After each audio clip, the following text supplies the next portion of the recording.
बारिश का मौसम था। पिछली कुछ रातों की तरह आज भी बहुत तेज़ बारिश हो रही थी। बिजलियों की कड़कड़ाहट दिल दहला देने वाली थी। सुरेश तेज़ी से बाइक चला रहा था। रास्ता सुनसान था, सिर्फ बारिश की बूंदों की आवाज़ सुनाई दे रही थी। अचानक सुरेश की बाइक बीच रास्ते पर बंद पड़ गई। सुरेश बाइक को एक झाड़ के नीचे लगा के किसी गाड़ी के आने का इंतज़ार कर रहा था। अचानक सुरेश को लगा जैसे पीछे कोई हो। उसे अपनी गर्दन पर गर्म सांसें महसूस हो रही थी। जैसे ही सुरेश पीछे पलटा, एक डाल टूट के गिर गई। सुरेश थोड़ा दूर जाके खड़ा हो गया। रात के 2 बज रहे थे। सुरेश को अब थोड़ा डर लग रहा था, क्योंकि दूर दूर तक कोई नज़र नहीं आ रहा था।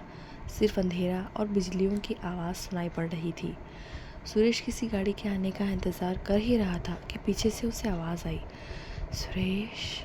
सुरेश ने इधर उधर देखा, पर उसके आसपास कोई नहीं था। सुरेश अब तेज़ तेज़ भागने लगा। जैसे ही वो भागने लगा, उसे पायल की आवाज़ सुनाई दी।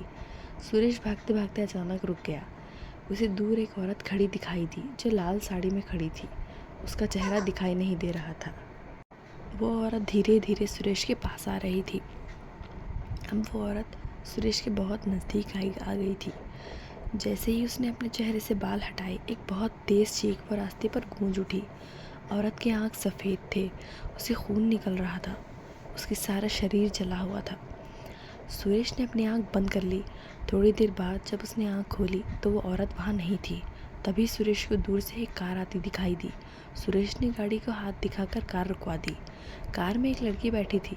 सुरेश ने कहा, मेरा नाम सुरेश है, मेरी गाड़ी यहाँ ख़राब हो गई है, क्या आप मुझे शहर तक लिफ्ट देंगी? लड़की ने कहा, श्योर, बैठिए।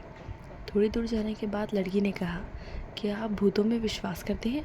सुरेश ने कहा, शायद, आज के बाद से भरोसा करने लगूंगा। लड़की ने कहा, आपने इस रोड के बारे में जो लोग भूतिया बातें करते हैं वो सुनी है? सुरेश ने कहा, नहीं। लड़की ने बताया कि कहा जाता है कि एक औरत थी। बहुत साल पहले उस औरत की फैमिली इस रोड से घर जा रही थी। अचानक एक ट्रक ने उनकी गाड़ी को टक्कर मार दी। वो एक्सीडेंट इतना भयानक था कि हादसे पर ही सबकी मौत हो गई। तब से लेकर आज तक कोई इस रास्ते से ज़िंदा नहीं जा पाया।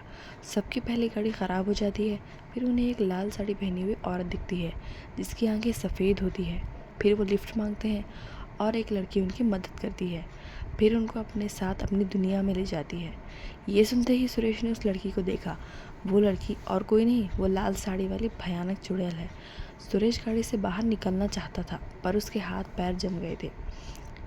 इससे पहले कि वो कुछ कर पाता, उनकी गाड़ी एक बड़े से पेड़ से टकरा गई। जब सुरेश रात को घर नहीं पहुंचा, तो उसके घर वालों ने उसे ढूंढने के लिए पुलिस की मदद ली।